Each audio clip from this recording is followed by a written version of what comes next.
If elves are so overpowered, why are they basically an endangered species in almost every setting? In Black Clover, elves possess near godlike strength but are almost completely wiped out.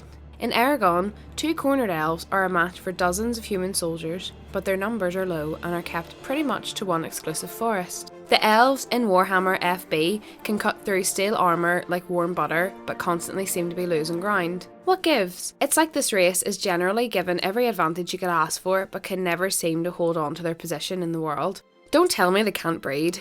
They have genitals and presumably know how to use them. Surely they can get over sex when there's only like a couple hundred of them left.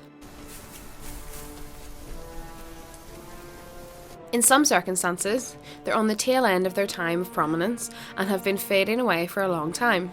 On Middle-earth, for instance, the days of whole empires populated with elves are thousands of years in the past, and the remaining ones are the ones who haven't quite gotten sick of the world and struggle and so on and so forth. Yet, they're all just a few more headaches away from getting on a ship and going to literal heaven, which is a thing they get to do. Heck, a bunch of them have already been there already, came back, and know precisely how nice it is. Similarly, in the WH-40K universe, they spend so much time being the absolute king shits of the galaxy that they got tired of being diligent, got very, very, very, very, very decadent, and essentially partied themselves to destruction. In others, in many, many others, it's not that they don't breed. It's that they breed slowly compared to everything else. It doesn't matter how desperate a human might be to increase numbers, you're still not going to get more than a kid or two out every few years. For elves, in most cases, no matter how desperate the situation, it's still going to take years to produce a kid. Even then, you still might not get families much larger than a comparable human family. Depending on the setting, the fertile time for elves might also be limited. Consider that Elrond was around for at least 6,000 years and only had, 3 kids? Similarly, their wacky relationship with age can cause issues. An individual adult elf is powerful and skilled and can overcome great odds and might be at the top of his game for centuries, or even millennia, but it takes that elf a couple of hundred years to get to that point. It takes humans, in comparison, a couple of decades to reach full strength, and there are always more of the sweaty monkeys coming up right behind them. Elves represent quality, sure, but without quantity. Humans, or whatever, will outbreed them most of the time. My preferred headcanon for elves is that they are only fertile for a period roughly similar to humans. After that, they go through a non-gender specific version of menopause, after which they cannot have any more children. The older elves would serve as guardians of their lineage, protecting and guiding the younger, more ignorant generations until they grow old enough to pass off the torch. Their breeding rate might be slightly lower, but not by a huge margin, and it can largely be attributed to societal differences rather than biological limitations. Elves are the fantasy equivalent of a first world nation. Thanks to increased prosperity, lifespan, and education, their birth rate naturally plateaus even without physical restrictions. Because of the relationship dynamic with the older generation, young elves are treated as something like second-class citizens, or at least children for the first few hundred years, having no ability to really influence their overall society, which is dominated by the sterile elders. This, in turn, makes them much slower to change than any other society. Imagine if the slave owners that founded America were still around dictating policy today, wielding a level of influence built up over centuries. As a result, individual elves are extremely powerful, able to kill scores of men by themselves and cast spells that more ephemeral casters would never have time to master, taught by generations of masters of centuries past. But their society as a whole tends to be much weaker than others, prone to being blindsided by major paradigm shifts or outside context problems. Imagine an army of master swordsmen who've been honing their craft for millennia, suddenly finding themselves in the middle of World War II. All the skill in the world won't matter when the game has changed so dramatically. This is also why they tend to stand apart from other races most of the time. A dwarf and a human might come from very different places, but they were still born into the same time. They still grew up surrounded by the same influences, where the elves just didn't. They're like a time capsule. Even new elves will tend to feel like Captain America waking up from the ice when they first leave their village, since the elders who run it wouldn't change things much over time. It, of course, doesn't help that elves tend to look down on other races, an arrogance that earns them few friends and makes them less inclined to try to learn why things outside are the way that they are. Of course, there's nothing stopping individual elves from learning should they choose to put in the effort. They aren't dumb, just isolated, like a rural homeschool kid going to public school for the first time. They'll catch on if they try. Of course, if they do adapt to modern society, going back to living in their archaic society can become extremely difficult. So most elves that do will end up living in human or other races' settlements permanently, resulting in the large number of half-elves or other crossbreeds, who are looked down on by the native-born elves not due to their genetics, but due to their too human mindsets that causes what the elders view as a reckless disregard for their most sacred traditions. The elf villages view themselves as the pinnacle of civilization, but to everyone else they are a bunch of backwards, outdated yokels who just happen to have too many Archmage class wizards to dare attacking. I present to you RK selection theory. You can produce many progeny, invest little in each, and while they may not have a high chance of survival, there are many chances still.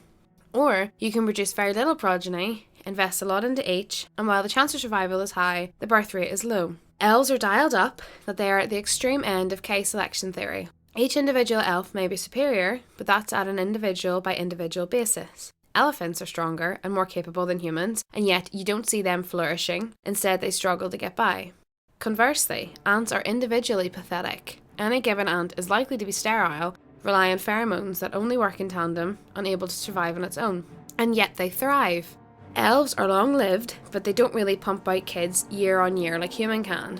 They are likely the K selection theory taken to the extreme. It takes a very long time for them to get to sexual maturity. Even when they do hit sexual maturity, they don't have high birth rates. It's likely that they also experience something equivalent to the menopause even, meaning the age just allows a strong elder, matriarch or patriarch as part of their society to be a source of knowledge or experience for the population, not as a baby-making factory. They would have even less natural predators than humans, as their athleticism, reflexes, strength, and innate magical ability removes the need for natural selection to push more for than they currently are.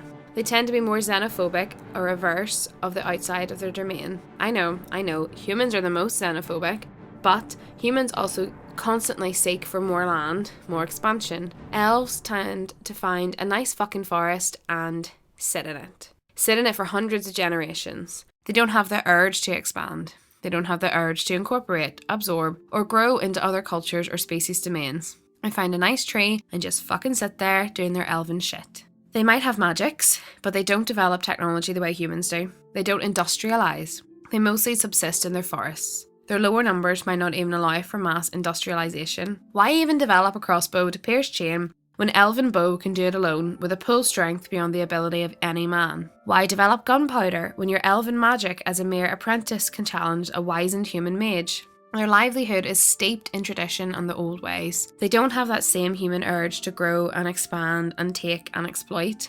How would they develop cannon, bombers, tanks without going through the technological progress before it? So ultimately, they don't pump out a fuckload of kids because their little forest can't sustain them, because they don't want to take on the plains since they like the forest.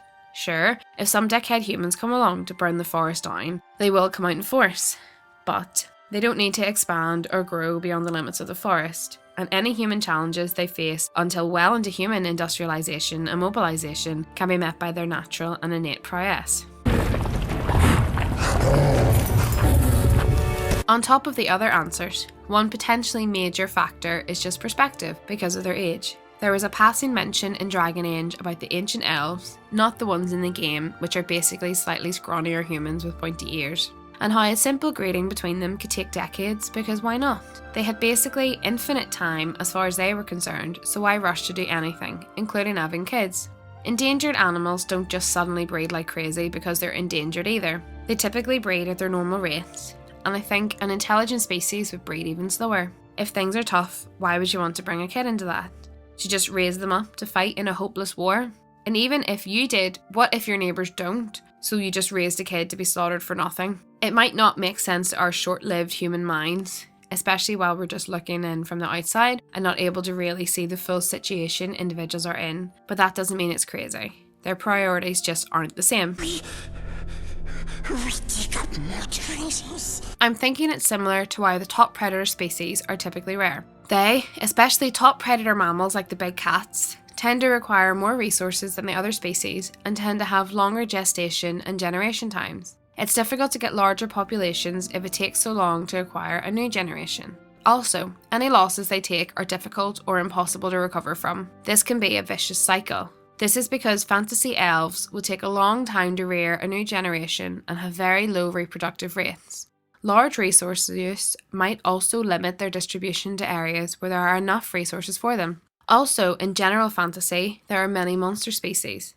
Elves might have large advantages over humans, but the advantage is smaller against monster species like goblins, trolls, and dragons, etc. Many of the elven losses might have occurred against those. It also doesn't help that elves typically do not have a progress-minded mindset, which hampers them against races with better technology, which can even the odds. Summary: long generation times, large resource requirements, lack of a progress-minded mindset, and the presence of a stronger monster races all work to make the elves very rare in the fantasy settings. They can breed, they just don't tend too much. They're often overpowered, but in most of the same universes, humans are just an overwhelming force with their numbers and technological ingenuity. In some universes, man's advance directly weakens the elves by destroying the nature they are often inherently linked to. Things elves do, feel, and care for just don't really lend towards becoming the dominant species. Most of this can be traced back to the fact that fertility rate decreases with increased industrial development. Elves are living in a state of advanced industrial development compared to the rest of the world, meaning they need much less labour to keep their civilization moving, and they have their own work to fulfil themselves, and don't need kids to help out in the farm. In comparison, humans need the extra labour due to how labour intensive their work is. The Sword of Shadows had a very interesting take on it. This is going to be somewhat spoilery. The local elf equivalent used to rule most of the world, but that means that they were the only ones capable of standing up to repeated cosmic invasions from a different realm. They did so successfully multiple times, but each war left them much weaker than they were beforehand because of how many people they lost. This cycle was repeated many times over millennia, and they never really recovered their numbers due to their low birth rates. By the time the humans came onto the scene, the demonic invasions had been stopped for long enough that the humans could prosper, but the elves simply didn't have the numbers to control all the land they used to own. If nothing else, they would be swarmed by primitive human tribes unless they grouped up. So now they almost all live in the far frozen north where nobody else wants to live. They might replenish their numbers slowly over centuries, but they probably won't have peace for that much time.